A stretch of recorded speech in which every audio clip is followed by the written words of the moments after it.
Next article है हमारा 10.2.1 image formation by spherical mirrors. अब ये देखना है कि स्फेरिकल मिरर से इमेजेस कैसे फॉर्म होंगी। ठीक है, ये हमको पता करना है।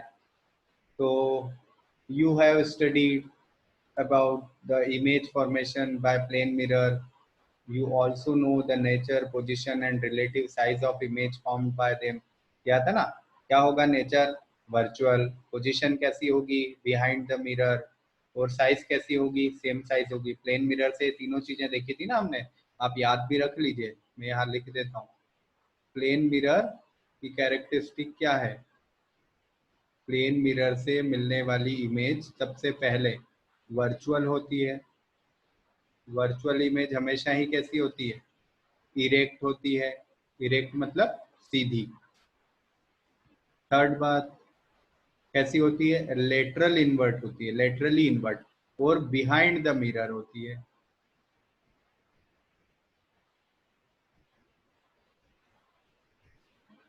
मिरर के पीछे बनती है। और फोर्थ कैरेक्टरिस्टिक क्या थी? सेम साइज होती है। जितना ऑब्जेक्ट का साइज वही मिरर का भी वही और इमेज का भी size.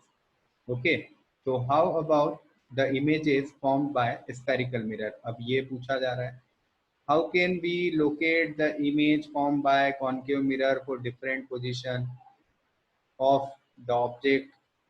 Are the image real or virtual? Are they enlarged, diminished, or have same size? Diminished मतलब छोटी, enlarged मतलब बड़ी, ऑब्जेक्ट से बड़ी या ऑब्जेक्ट से छोटी। We shall explore this with an activity. एक एक्टिविटी कर लेते हैं, उस एक्टिविटी में समझते हैं कि क्या हो रहा है।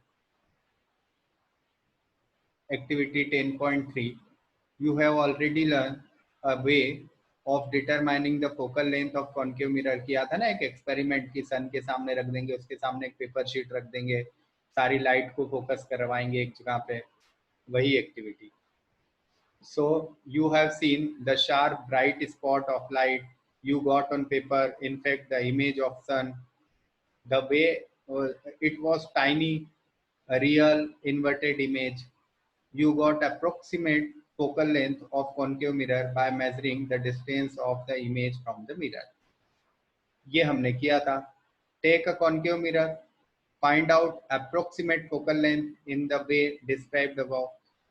Note down the value of focal length. You can also find out it by obtaining image of distant object on a paper sheet. Distant object मतलब इन्फिनिटी, इन्फिनिटी पे अगर ऑब्जेक्ट को रखते हैं तो इमेज बनती है कहाँ पर? फोकस पे। तो उस तरीके से भी निकाला जा सकता है। Mark line on table with chalk, place the concave mirror on stand, place the stand over the line such that its pole lies over the line. Draw with the chalk two more lines parallel to the previous line such that the distances between any two successive lines are equal to the focal length of mirror. These lines will now correspond to the position of P, F and C respectively. Remember, for a spherical mirror of a small aperture, the principal focus F lies midway between the pole P and the center of curvature. Keep a bright object, say a burning candle, at a position far beyond C. Place a paper screen and move it in front of mirror till you obtain sharp and bright image of candle flame on it. Observe the image carefully, note down its nature, position and all. Repeat the activity by placing the candle just C, at C, between F and C and F, इन सभी जगह पे रख कर और देखना है कि image कैसी बनती है। ठीक है, और आपके ऑब्जर्वेशन को आपको टेबुलेट करना है। तो ये सब तो आपको 10th क्लास में एक्सपेरिमेंट में करना ही है। ठीक है, फिलहाल और आगे देखते हैं क्या क्या मिलेगा, ये भी अभी हम डिस्कस करेंगे। उसके रिजल्ट मिलने क्या वाले हैं वो तो हम डिस्कस करेंगे ही अभी। तो देखिए आपको एक्टिविटी से क्या मिलने वाला है। Position and size of image form by concave mirror depends on the position of object in relation to the P, F and C. The image formed is real for some position of object and it is found virtual for certain position of the mirror object. The image is either magnified, reduced, has or same size depending on the position of the object. A summary of this observation is given in the table. चलो तो ये table में देख लेते हैं और ये बहुत ही इंपॉर्टेंट टेबल है। पहले तो मैं इस तरफ आपका यहाँ पर स्क्रीन पे देखिए, यहाँ पर मैं एक मिरर बना देता हूँ, कॉन्केव मिरर, और फिर उस कॉन्केव मिरर के रिस्पेक्ट में आप ये सारी पोजीशंस देखते जाएंगे। पार्ट्स तो आपको पता ही है कॉन्केव मिरर के कौन कौन से होते हैं। ये क्या है? ये है प्रिंसिपल एक्सिस। यहाँ पर क्या होता है? यहाँ होता है पोल पी, यहाँ क्या होता है? फोकस, यहाँ क्या होता है? सेंटर ऑफ कर्वेचर, और ये beyond the centre of curvature या इंफिनिटी। ठीक है, तो देखो क्या करना है। सबसे पहले आपको ऑब्जेक्ट जो है उसको इंफिनिटी पे प्लेस करना है। तो जब आप इंफिनिटी पे प्लेस करेंगे ऑब्जेक्ट को, जब आप इंफिनिटी पे प्लेस करेंगे तो इमेज कहाँ बनेगी? इमेज बनेगी फोकस पे। कैसी बनेगी? डिमिनिश्ड बनेगी। और नेचर कैसा होगा? रियल एंड इन्वर्टेड उसका नेचर होगा। आ गई क्या बात समझ में? ध्यान से देखिए। तो जब आप इंफिनिटी पे पुट कर रहे हैं, जब आप इंफिनिटी पे ऑब्जेक्ट को रखते हैं तो इमेज कहाँ बनती है? फोकस पे। ठीक है, कैसी बनती है? डिमिनिश्ड मतलब छोटी। और नेचर कैसा होता है? Real and inverted. ये बात तो आप ध्यान रखिए हमेशा, रियल इमेज हमेशा ही कैसी होती है? इन्वर्टेड होती है। वर्चुअल इमेज हमेशा ही कैसी होती है? इरेक्ट होती है। ये तो आप अपना एक रूल बना लीजिए कि रियल हमेशा इन्वर्टेड होगी, वर्चुअल हमेशा इरेक्ट होगी। ठीक है, तो आपको दोनों चीजें याद रखने की जरूरत नहीं होगी। उसके बाद हम इंफिनिटी से सी की तरफ आते हैं और सी पे ऑब्जेक्ट को रखते हैं। पहले तो हमने कहाँ रखा था ऑब्जेक्ट को? यहाँ रखा था।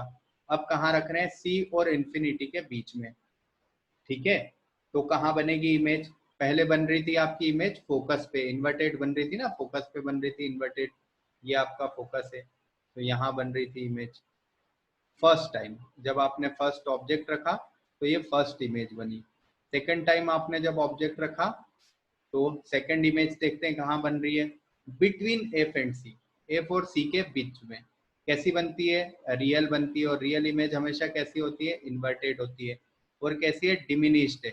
ये भी छोटी इमेज है, ये भी छोटी है। देखिए इस इमेज को मैंने गलत बनाया, ये कैसी होनी चाहिए? पॉइंट साइज होनी चाहिए।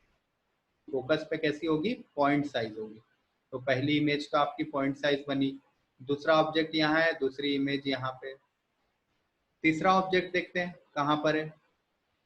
तीसरी बार मैं ऑब्जेक्ट को सी पे रख दिया, ये सी पे रख दिया थर्ड टाइम। तो अब देखो खास बात क्या है, सी पर अगर आपने ऑब्जेक्ट को रखा तो इमेज भी सी पे बनी है। तो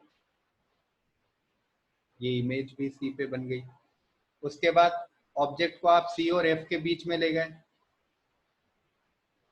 तो इमेज कहाँ बनी? देखो इमेज बनी है बियॉन्ड सी, मतलब इधर कहीं बन गई इमेज। और कैसी बनी है? एनलार्ज बनी है। अब इमेज बड़ी होती जा रही है। फिर देखिए जब आपने फोकस पे रख दिया ऑब्जेक्ट को, जब आपका ऑब्जेक्ट फोकस पे आ गया तो आपकी इमेज जो है वो कहाँ बन गई? इन्फिनिटी, और बहुत बड़ी बनी। ठीक है, हाईली इनलार्ज। क्लियर है? सारे केस में कैसी इमेज बन रही है? देखो सारे ही केस में रियल और इन्वर्टेड इमेज बन रही है। क्लियर है? लेकिन जब आपने आपके ऑब्जेक्ट को पी और एफ के बीच में रखा, पी और एफ के बीच में मतलब यहाँ कहीं, तो क्या हुआ? बिहाइंड द मिरर इमेज बन गई। ये बिहाइंड द मिरर इमेज बनी। ठीक है, कैसी बनी? एनलार्ज बनी। और कैसी बनी है? Virtual and erect. ये वर्चुअल एंड इरेक्ट। ठीक है, आ गई बात समझ में? वर्चुअल इमेज कैसी होती है? जिसको आप स्क्रीन पे नहीं ले सकते हैं। अब ये मिरर के पीछे बनी है तो आप स्क्रीन पे कैसे लोगे? मिरर के पीछे स्क्रीन कैसे लाओगे? और मिरर के पीछे स्क्रीन लाओगे तो वो इमेज मिलेगी कैसे आपको? वो तो मिरर के अंदर है। ठीक है, मिरर के पीछे का मतलब होता है वो मिरर के अंदर ही रहेगी, वो मिरर से बाहर नहीं दिखेगी आपको। ठीक है, चलिए नेक्स्ट आर्टिकल देखते हैं, आगे बढ़ते हैं। Representation of images formed by spherical mirror using रे डायग्राम्स। ठीक है, अब इमेजेस को रे डायग्राम से कैसे हमें बनाना है, कैसे फॉर्मेशन करना है इमेज का, ये हमको इस आर्टिकल के अंदर मिलने वाला है। तो इस आर्टिकल को नेक्स्ट लेक्चर में कवर करते हैं। यहाँ इसमें इस टेबल में अगर कोई कंफ्यूजन है तो मुझे क्वेश्चन पूछे कमेंट बॉक्स में, और अगर कोई कंफ्यूजन नहीं है तो अच्छे से इस टेबल को याद कर लीजिए। देखो इस टेबल को याद करने का बिल्कुल सिंपल सा कॉन्सेप्ट है। क्या है कॉन्सेप्ट, ध्यान से देखिए। कॉन्सेप्ट ये है कि अगर आप मिरर की तरफ ऑब्जेक्ट को ले जाएंगे, ये आपका मिरर है, ये आपका मिरर है, अगर आपका ऑब्जेक्ट मिरर की तरफ जा रहा है तो आपकी जो इमेज होगी वो अवे फ्रॉम द मिरर जाएगी। इमेज कैसी जाएगी, अवे फ्रॉम द मिरर। ठीक है ना, देखो जैसे आप इंफिनिटी पे ऑब्जेक्ट को रखते हो तो इमेज फोकस पे आ जाती है, और आप ऑब्जेक्ट को फोकस पे रखते हो तो इमेज इंफिनिटी पे चली जाती है। क्लियर है? तो जैसे जैसे ऑब्जेक्ट मिरर के पास जाता है वैसे वैसे इमेज दूर जाने लगती है, और जैसे जैसे इमेज दूर जाती है उसकी साइज बढ़ने लगती है। ठीक है, ये दो बातें अगर आप याद रखोगे तो आपको इमेज फॉर्मेशन बिल्कुल आसानी से समझ में आ जाएगा। ठीक है, क्लियर है? कोई डाउट इसमें नहीं है तो इस टेबल को याद कर लीजिए, और अगर डाउट है तो मुझे कमेंट करिए तो मैं उसका आंसर आपको दूंगा। ठीक है।